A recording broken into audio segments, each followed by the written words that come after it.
Yan si Pitrum! Yan ang kasama niya magwelga. Mga nagsasyabong galit sa presidente sa Mindiola. Pasyabo-syabo ka tapos magwelga ka sa Verso?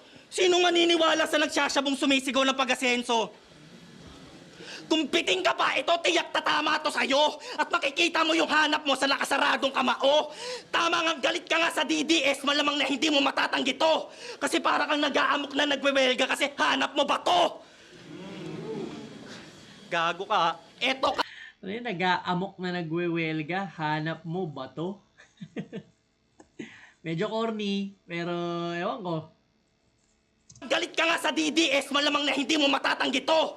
Kasi para kang nag-aamok na nagwewelga kasi hanap mo ba to? Gago ka. Eto ka, ano? Magsasabu tapos magwewelga?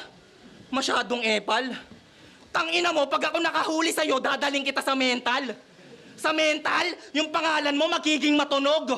Yung tipong kapapasok mo pa lang, parang lokal na sa loob. Pero real talk, kayo sa saludo yung magulang. Hinahayaang magsyabu para hindi na magtanong ng ma anong ulam. Eto, yung round 2 ni Ox, magpansin ko medyo may kababawan yung mga lines niya. Compared sa round 1 na ang lakas ng ng mga punches, ng references, tapos ano pa ba? Yung delivery niya, yun lang napansin ko, parang hindi niya binabago. Parang 4 bar setup lang yung ano niya, yung style niya.